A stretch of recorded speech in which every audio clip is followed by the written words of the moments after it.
Hi everyone, my name is Paula Isabel A. Bueno, and today I'll do my Science PPA activity about weathering. So I will observe of how does weathering happen. So the materials that we need are some samples of stone. So this one is a quartzite and this one is a mudstone. Some water. So 2 cups, but since we don't have cups, I use some glass.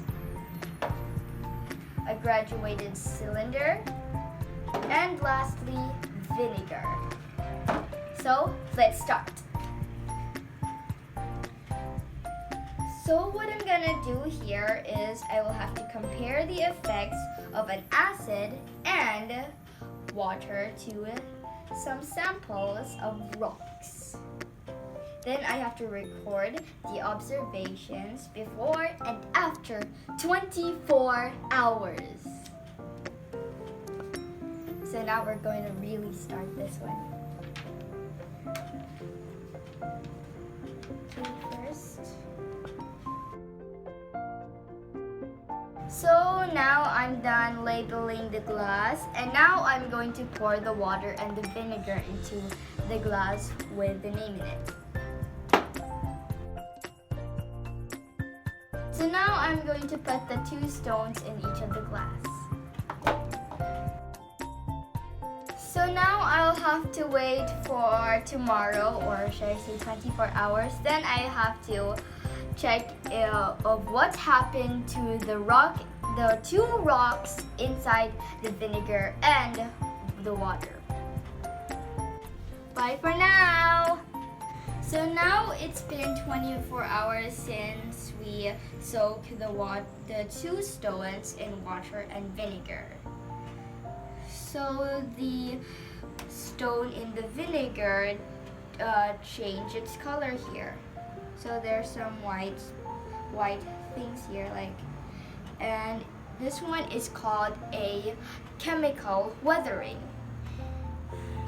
It's a chemical weathering because the elements react with oxygen in the process called oxidation. So oxidation can cause the elements composing the materials to decompose and form new materials. So that means the chemical composition of the rocks change. For the next one here, which the stone is in water, there has been a few cracks on it, like tiny cracks.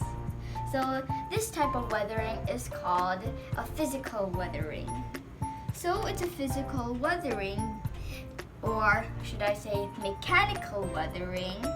It's a physical or mechanical weathering because the rocks are weathered mechanically by water and temperature. So weathering means to cut rocks into small tiny pieces. So it takes thousands of years for rocks to form into soil.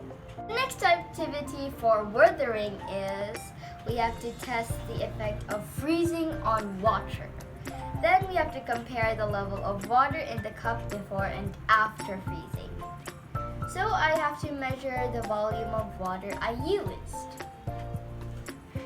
Then I have to also measure the size of the container. So let's start this second activity.